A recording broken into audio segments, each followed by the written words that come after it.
Hello, and thank you for joining us today for Building a Modern Marketing Organization. I'm your host, Lauren Farrell, and I am thrilled to be joined here by Jon Levine, a Chief Marketing Officer and Growth Advisor who has spent almost 20 years in marketing, sitting at the intersection of creativity and commerce. He's worked with businesses of all different sizes, from startups to billion-dollar brands, where he's led and built high-performing teams and developed transformative strategies to deliver growth. Jon, thank you so much for joining us today. Thank you. Thanks for having me. Well, we'll start early, really easy. Reflecting on your tenure over almost 20 years, what aspects of it continue to inspire you and remain engaged and passionate about marketing? Um, there's a lot there. I mean, I think marketing has changed dramatically since I started it, which was 20 years ago.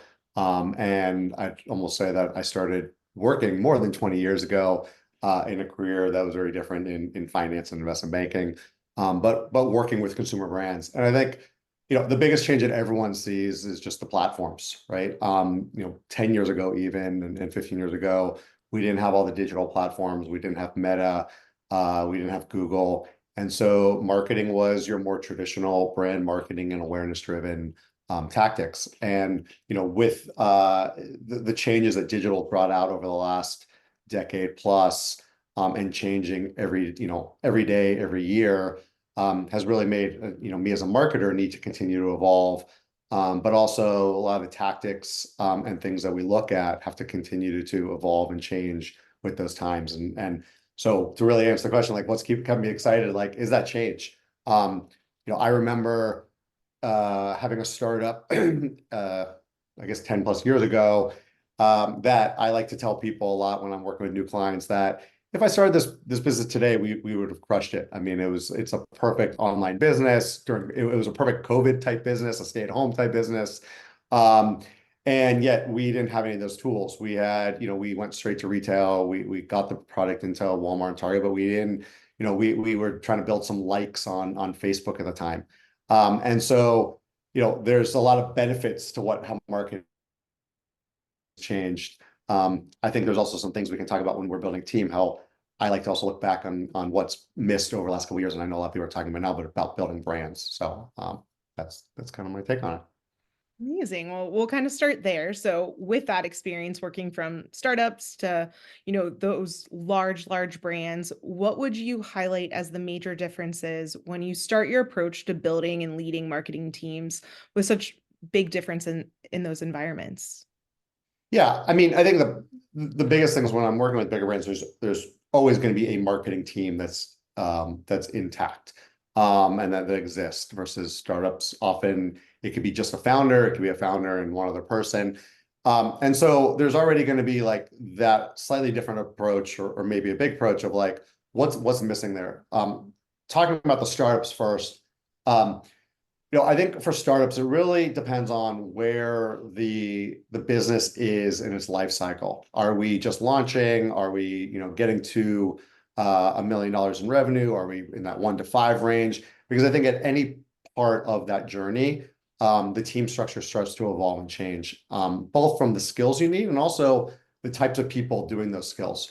Earlier on, I'm a big believer of a more of a generalist. Not because, I like to say, and I know this is something that Marketer says, but I say this is my own. I think I posted about this on LinkedIn recently, but unicorns, don't exist. But when you're starting out, you got to try to find as close to a unicorn as you can, partly because of the budgets you have. And you're looking to really stretch people to do multiple tasks. Is that posting for your own social media, maybe, running a few ad campaigns on one channel and sending out your emails. But the minute you start hitting traction is when you need to start finding those specialists, and for a startup. And I'm always telling my clients, and when I was at startups, is like, let's stay very focused on what do we know is working for us today, and really go as deep as we can into that. Is it a channel? Is it a strategy? Whatever it is, and build the team around that until we get to a point where we can start building out more teams around other needs that we have.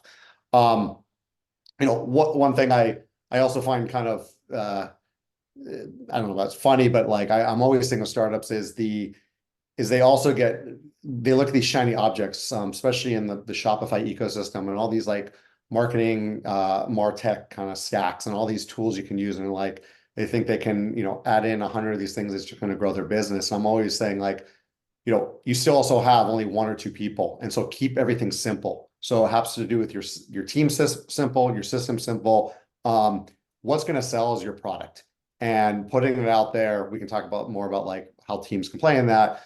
But at the end of the day, if like you don't have a product that sells, like all this stuff doesn't mean anything.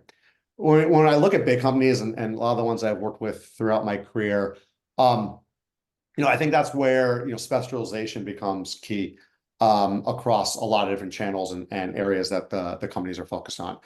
Um, Still, I see that, those channels and sometimes where they're under-resourced are the things that are working the most. And they still are spreading themselves almost too thin across a number of channels. And it's about how do you get, deeper into those areas. The other place I see, big companies doing a lot, and I actually think it's a good strategy, the ones that I've worked with that I thought has worked well, is really a hybrid model of internal and external people. I think, an external being, it could be agencies, it could be freelancers. What's core and key to the big brands is that you have people that know how to manage them and work with those people. So if you're talking about paid media specifically, I see lots of big companies that still use agencies, but they have a dedicated, growth marketing person, paid media buyer, someone very senior that understands the data, the analytics, the KPIs, and is really using the agency to bring in what's working through the other clients and as a media buyer. And so I think it really depends on where you are and the type of structure. But I do see kind of like even from call it $1 million to $100 million to $1 billion, there's a need for both kind of generalists, specialists, and even external partners along that journey. Yeah, that's a really great point. And John, you and I talked a little bit before that there's like some different things that no matter what, it's kind of like a puzzle. You kind of based on what your company's needs are. Budget is always a big factor, the size of your company, the industry, and maybe some of the roles you already have. So there's no one size fits all when you talk about structuring a modern marketing organization. But that being said, for small and medium, we'll start there and, startups, how should a company's budget and resource that you kind of just touched on influence their decisions in kind of the process of hiring for marketing positions? Obviously, that would kind of lean on some of their goals, but if you had to kind of say, okay, if I was going to build kind of a general guide, like where would you start with that? Yeah, I mean, I would say one, uh, if you're a founder and there's founders on this, you need to be deeply involved in marketing. The founder, at the end of the day, even if you don't know marketing, and that's fine, and that's a good thing that you're going to go hire experts. One, it's still your business, but two, you're going to be the most senior person in your company in the very early days. And so to hire other senior people when you talk about budget, is in my belief is not the right thing to do. And I see lots of companies, and clearly not the early stage startup, but even in that, let's just call it sub $10 million range, if you want to put numbers to it, that bring in bigger executives than they need at that scale. It costs them a lot of money, and quite honestly, a lot of them have never run or built a business at that size. And so you end up spending a lot of money and not getting a lot of the tactics that you need to get done. And so when I look at kind of like a modern, marketing organization, it's definitely this marketing generalist, as I mentioned earlier, someone that can do multiple things. Doesn't have to do everything, but could one be part project manager, two kind of part brand manager if you're building a brand, and three can be tactical on at least one to two things that you're doing in my mind. So that could be they're posting for you for social media, or they're running your email campaigns, or they're buying media. No expectation they can do all those things, but they have to at least be able to do one and hopefully two of those things, because you're small and growing. After that, that's where fractional talent I think becomes super interesting and important. People are always comparing, should I put this to an agency or fractional? I love fractional at that stage of a business, specifically, for a couple of reasons. One, it's quick. You can find someone fast. You can get rid of them fast. And that's both because they're not working or the tactic's not working. For example, you might, be selling on Shopify and say, you know what, I want to start selling on Amazon. The fastest way is going to do it is to find an expert that understands Amazon, helps you set up that, your storefront and start testing some sales around that with very little kind of internal commitment, except for, a few resources in your product and to get there. And so it's really looking at like what channels you want to be in or should be in. Ideally, the fewer, the better in the early days. And building and finding specialists that can be in that, that can help you launch in that space. As you get to the next stage, I do think that there's well, I should actually say between there and the next stage, the other thing I haven't talked about yet, that I think is very important is creative. And creative, especially for direct to consumer brands, is probably what everyone's talking about every, Twitter account and LinkedIn post around what's driving kind of results on Meta and some of the other channels and TikTok. And so having creative at your fingertips, I think, is key for any growing brand. Again, I in the beginning, is that a full-time hire or not? It really depends on your budgets and how much creative are you pushing out and what type of creative. Is it all going to be, is it more about managing influencers and getting UGC creative, or is it a bunch of static images for emails and other assets? But that's something, I think it's really that generalist and that creative person are your first two really go-to people that you need to have in an early stage brand.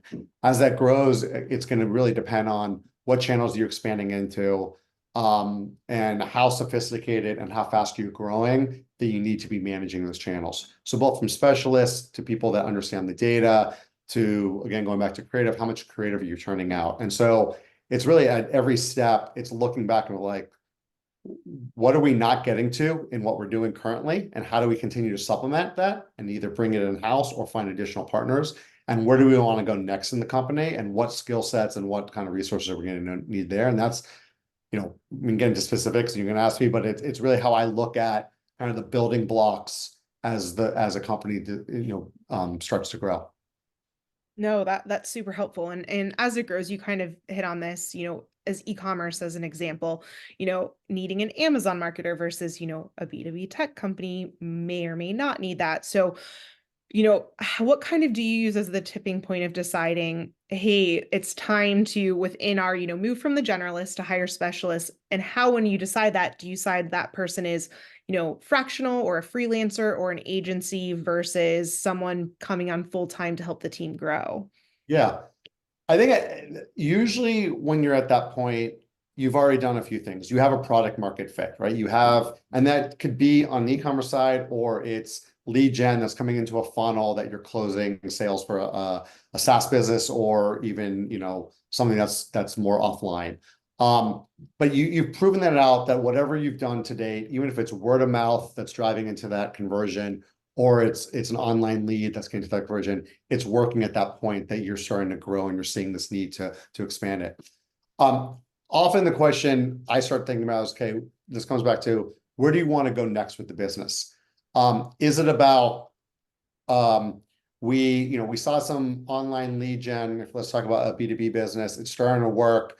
We were doing it ourselves. And we see a huge opportunity to increase that, the funnel there, getting a lot more leads. And while we're going to have a lot more people and our conversion might go down, opening up the funnel a lot more gives us more opportunity to close, leads for our sales team. Great. Well, then we should be really focused on, how did you generate those leads, and how do we have a really more digitally focused? Is it, paid search campaign, bring in a specialist that can help optimize that a lot better for you. If it is something that you're looking more long-term and you're trying to build credibility for your business, you're trying to educate them. I see this a lot right now with AI-focused brands, where everyone kind of knows what AI is, everyone's talking about it, but with all these companies starting that are doing slightly different things, while lead gen is important to them, it's really about building the education, the credibility for what they're doing and how it benefits the customer they're going after.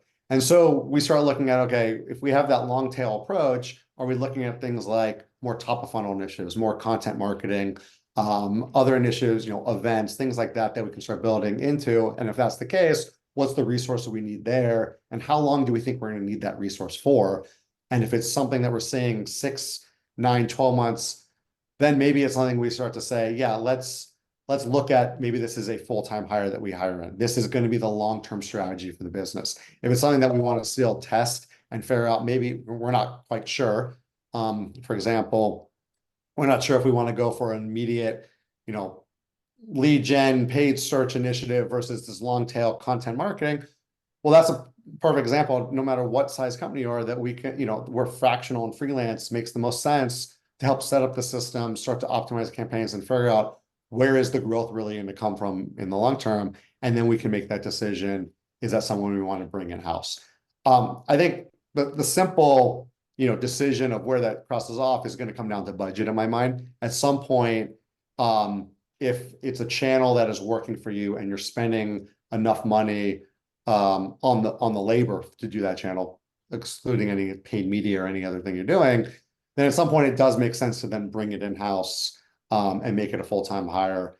And possibly you can bring in that freelance person, because I think the biggest thing too is that companies often think about later is what's the culture they're building. And to me, that's one of the biggest things of team building and building a marketing organization. What is that culture? And while you still need culture when you have a freelance person, you sort of have the excuse to not have to deal as much with it. I like to say, I'm a big believer and can talk on and on about culture building, but I think that's the benefit of that. And when you start to make transition, you have to take that consideration, not that just like paid search is working, so I'm going to bring in house, but how's this going to then disrupt or augment the culture we're building around the rest of the organization at that point. Absolutely. I'm going to put a pin on culture real quick, and I want to get to that here in a second, but first I kind of want to tie up kind of some of these key roles in. So, basically you have so much experience in startups, but also larger brands. Is there a process you can recommend or that you use when starting, whether there's already a team in place or there isn't, and you're the one in charge of building, to make sure that all the critical functions that are needed for that specific company are covered? Like, how do you go through? Are there KPIs you use, or how do you define, no matter the setup, that you go in and you can get figured out what you need to figure out, just like any other business would or other leader going into an organization? Right. Um, the first is what are the KPIs for the company? What are the goals for the company? I often start with, what are your yearly goals? Let's start, or even, if possible, what are your, 5-year goals, and then what's your 1-year goal? Clearly, for any business, it's going to be revenue, but what does that really mean, revenue? Is it to grow, 5x for this year, and what's it going to take to get there? Is it to double sales? Is it to grow to a point of profitability that you can go out and raise more capital? And so I start with, like, what are those ultimate goals? Once we've kind of established that, or if the CEO or the entrepreneurs have established that already, then what are the teams that are currently in place to help us achieve those goals? So if it is to get to, if it's, let's just go on a purely a revenue goal for the year to double revenue.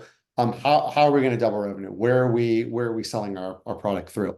What are those channels? And then once we start looking at that, how are we doing that? And do we have the team and the infrastructure to actually double revenue? So I go back to, creative. If we have a part-time designer and no other outside resources, can we actually produce enough creative that would help us achieve what doubling revenue would look like for this business? And maybe if you're going from 1 to 2 million, you do. But if you're going from 20 to 40 million, you probably don't.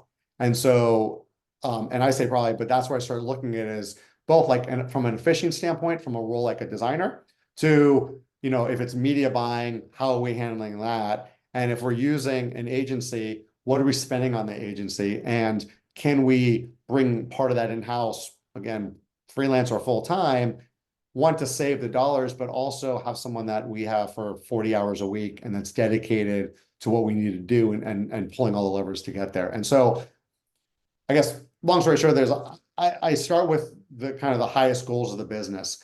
I then also, I'm always interested in what are the kind of the secondary and possibly even tertiary goals.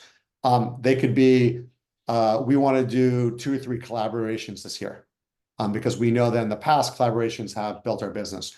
So do we have the resources again to pull that off?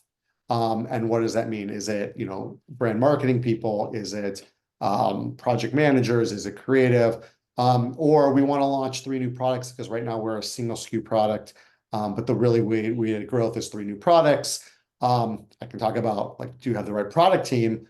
But also, having that team, do we have the resources and the infrastructure and the processes in place, in order to get a product from idea all the way through launch? And so, while at the end of the goal, product launches are getting us to revenue, it's really like, what are those other goals that are going to get us there, for the year? And do we have the right team in place to get to do it?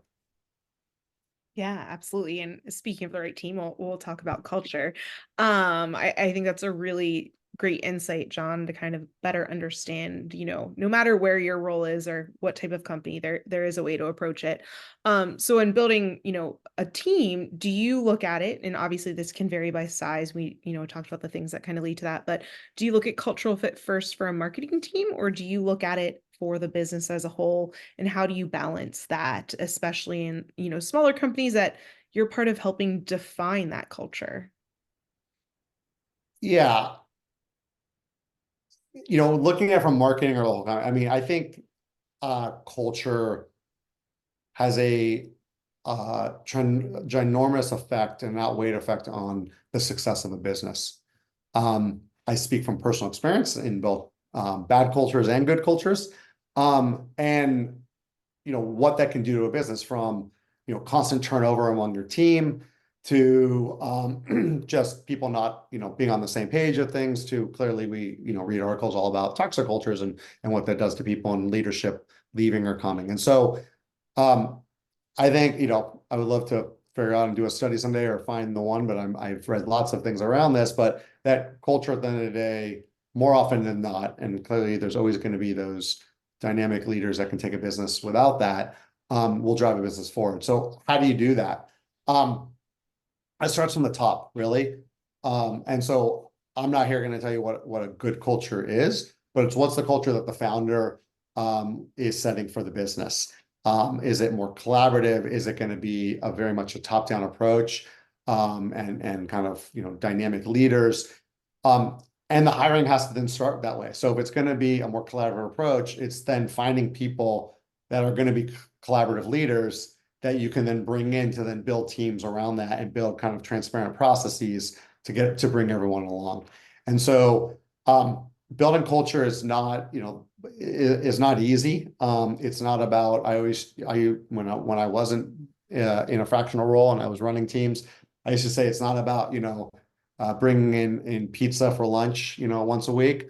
That definitely helps, encourages it, brings people together, but it's really, that's the point. It's like, are we coming together and doing things that aren't necessarily around work, so that when we demand more from people or we're asking for things, we know where people are coming from. We understand different commitments and other ways to build culture. And so I think culture is for a whole company. I think marketing specific, and I think this is a part of culture, is, and especially when you get into a bigger company, the company needs to understand what marketing's role is.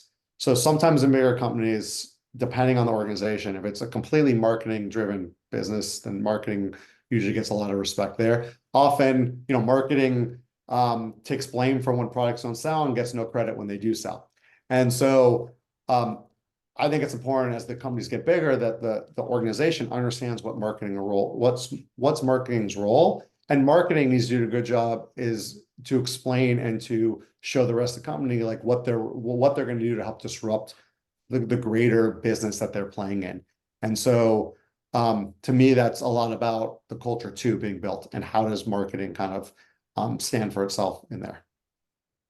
Amazing. So you had kind of, off of that cultural piece you had mentioned, with freelancers, and sometimes, the more fractional, that is not always defining, what the culture will be like, but obviously there's always competition for talent.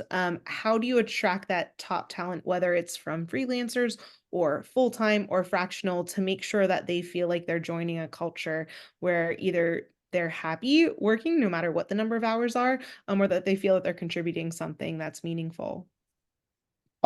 Yeah, I mean, I think it's definitely trickier with fractional at certain levels. I mean, for me, when I come into a company as a CMO, I'm looking at a couple of different things. I'm looking on at how does the executive team or the founders communicate with the rest of their team and honestly communicate with me, share information, take feedback, give feedback.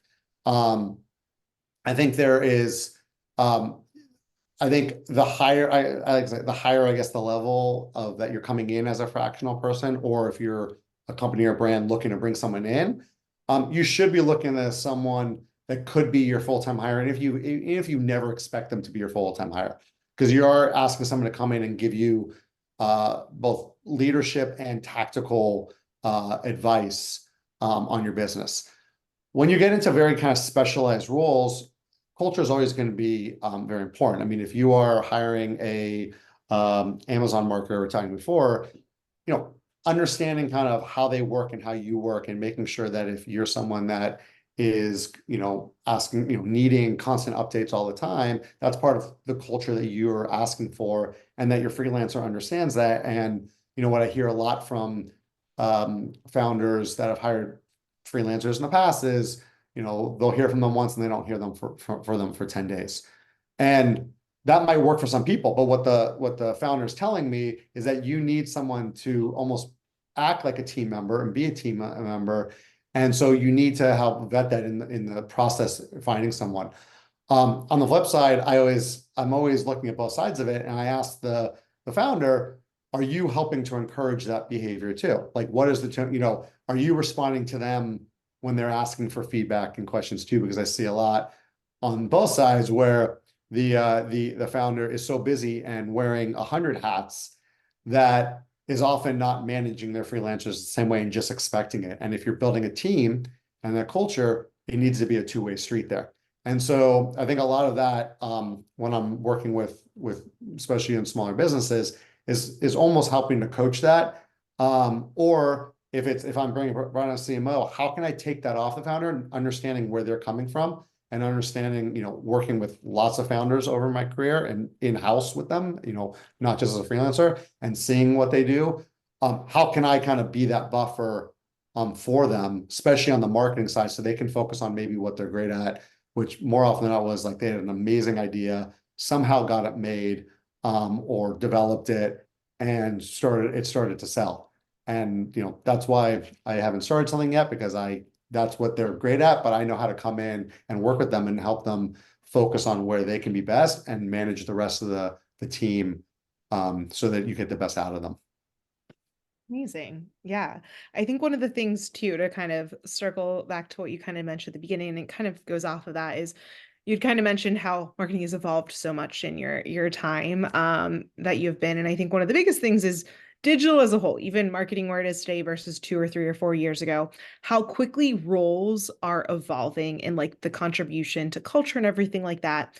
So in building these, modern marketing organizations, how can you make sure to stay educated, adapt, and have the wherewithal to understand how you need to transform roles based on how things are changing, or how other companies are beginning to structure in roles, and how maybe it's new graduates or others are kind of what is a generalist and what is a specialist, how that continues to evolve, and continually adapt those roles as you build. What would you recommend for staying, educated and being able to make those decisions to kind of make those changes? And especially as a startup, you kind of need to stay nimble, and make sure you're maximizing your resources. What would be your first steps to kind of always take that in and be readjusting, or, looking to make those changes to be efficient? Yeah.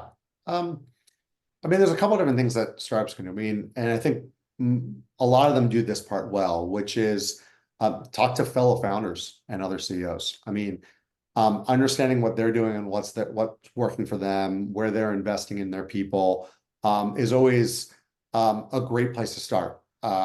I also say that, like, especially for first-time founders, they all seem to make the same mistake. So just listening to them is maybe, don't take everything they say as the thing to do, but it's great to hear, and maybe you see different areas of where they're investing in or hiring someone into that you never thought about that you may want to start to consider. So, I mean, I think that's, I think as a collective group, everyone's kind of moving along in the same path and trying to figure out what's next. Um, I think, I think a lot of where you build your team is also around what's going on with the digital trends. Is it new platforms, right? Is it 3 years ago or so? TikTok was new. People didn't know and then for a while, people didn't know what to do with it. And then, companies and brands started to get involved. And as that started to evolve, people started to invest in content creation, paid on it. They come up with new products, TikTok Shop. So, okay, how do I as a brand play in that? Should I be in there? Does it make sense for me? So, I think just being abreast of what are the different channels to market your products at, it becomes a big thing.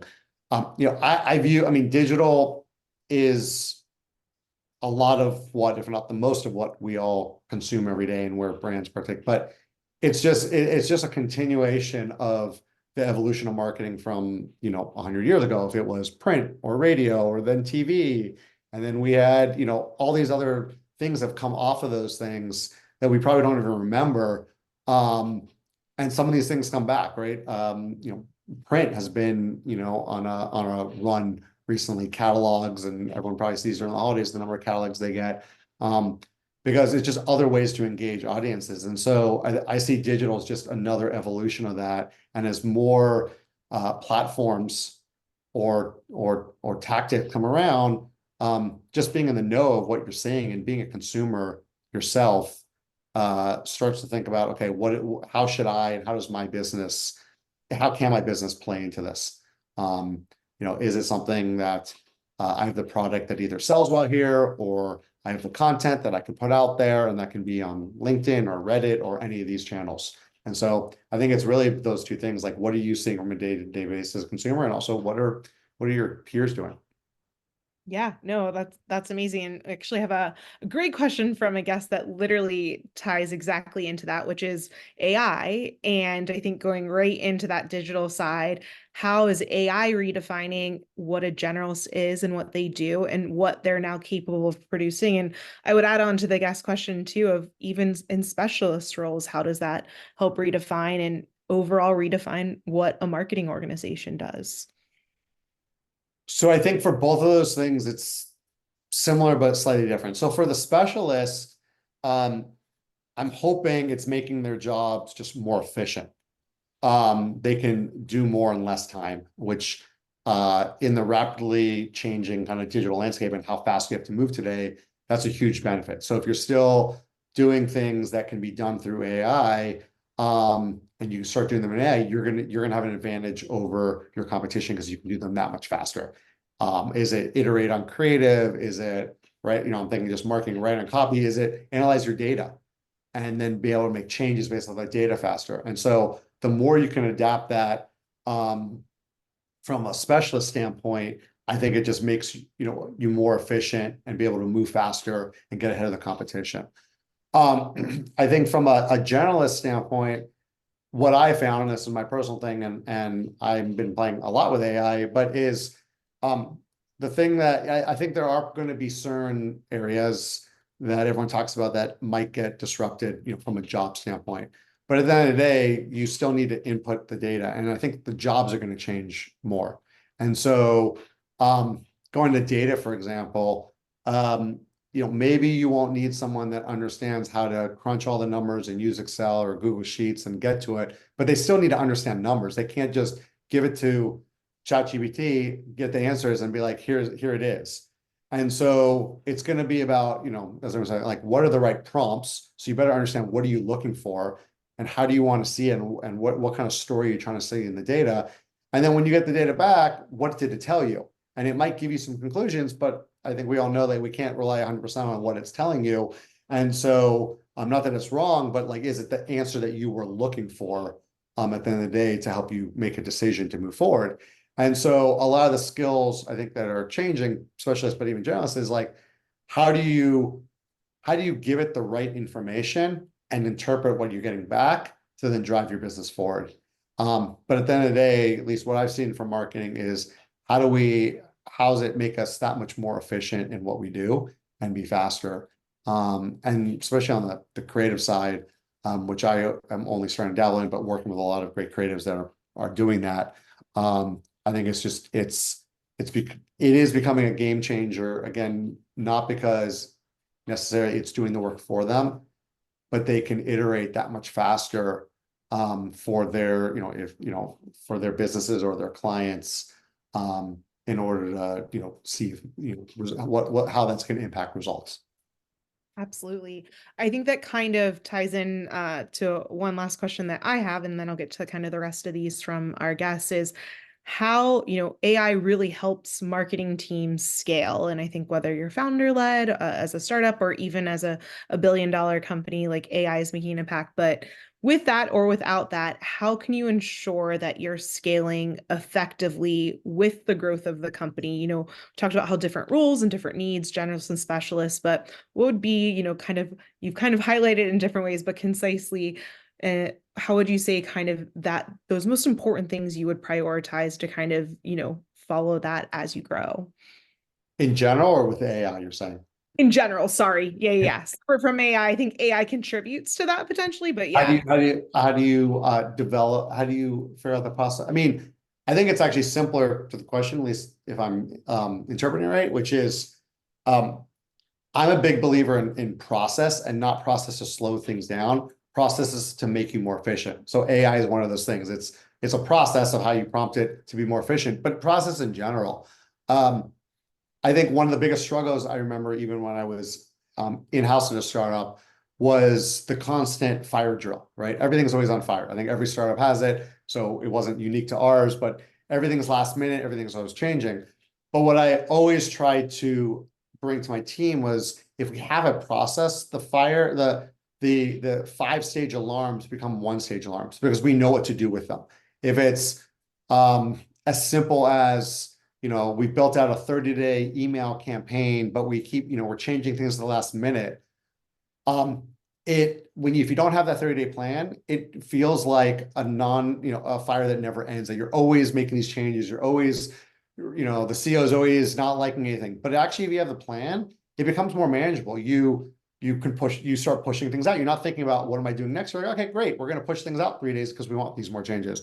We were able to push back and say, hey, let's go out with this. Let's look at the data and see what we learned, see if maybe if we had changed it, we think we'd been right, but make those changes for the next one because we know what the next one looks like already.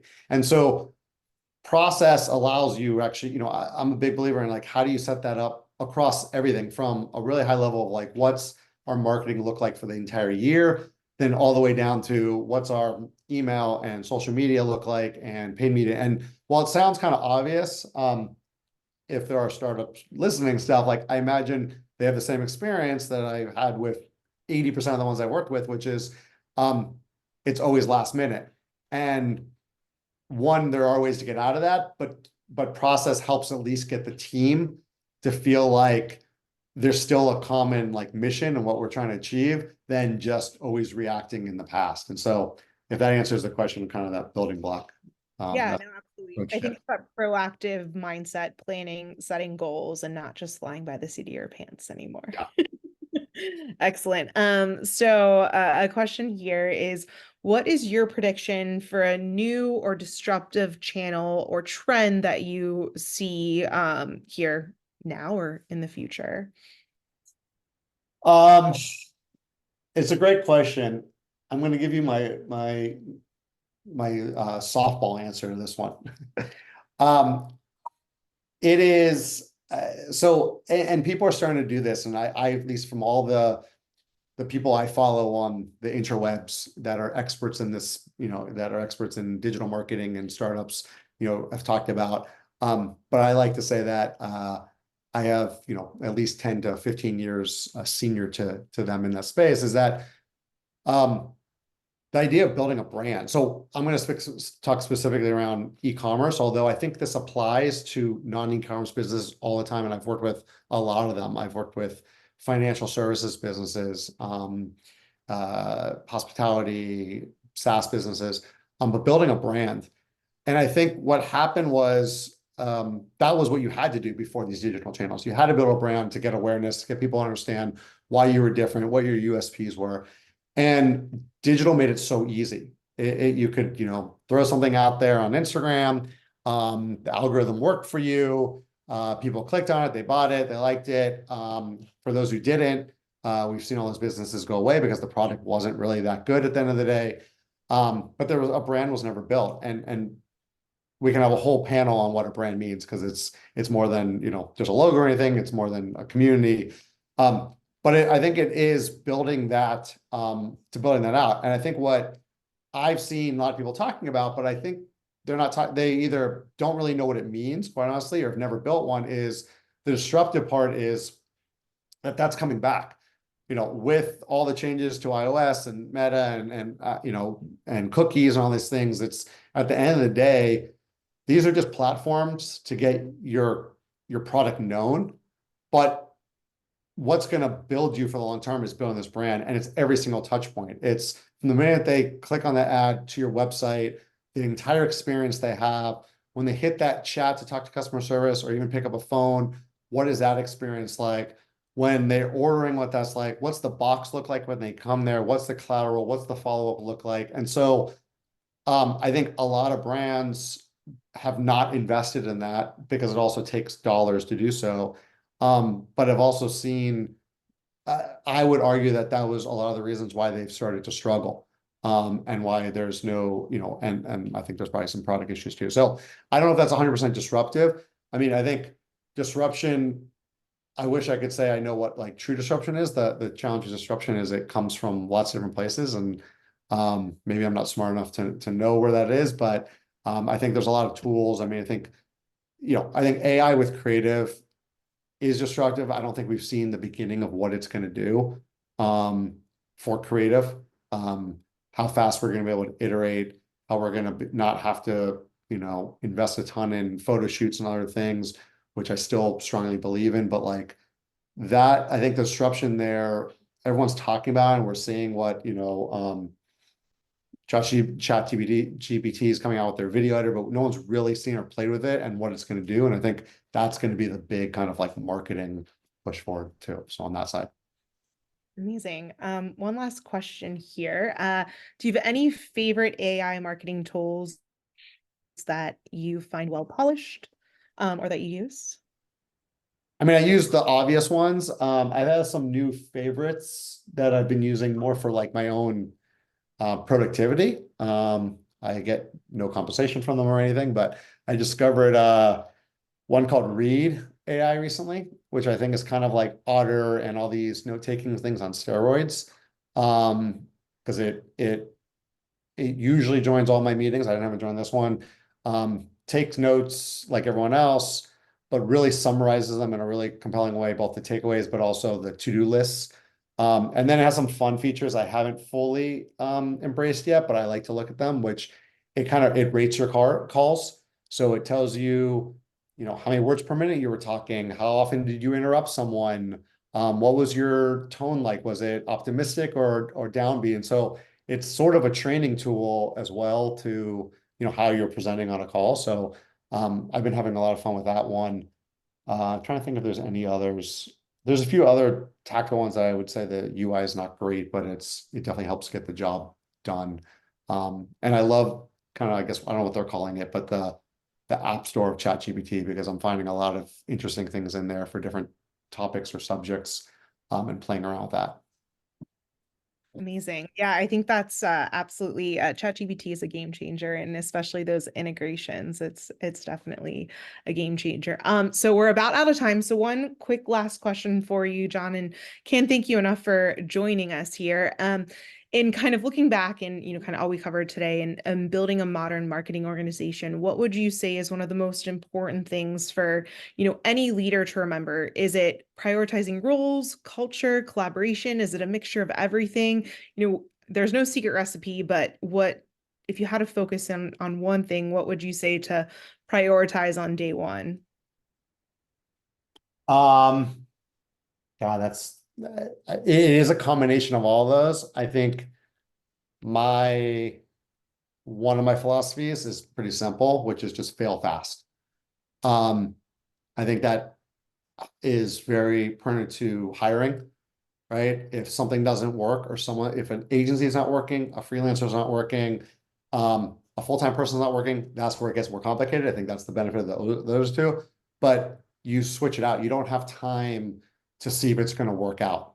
And that's definitely on the people side, but it's on everything else, trying a campaign, trying an ad, trying an email, whatever it is. Things move too fast. And if you're not willing to fail fast and learn from it and move on, then you're going to get stagnant where you are. And next thing you know, you will actually fail as a business. And so that's the big thing that I definitely push a lot of startups on is just speed. You have to move fast and learn from everything, but move fast, or you'll get stuck. Amazing. Well, Jon, thank you again. Really appreciate you having here. And thank you everyone for joining, and we'll have more upcoming soon. Have Thank a you. great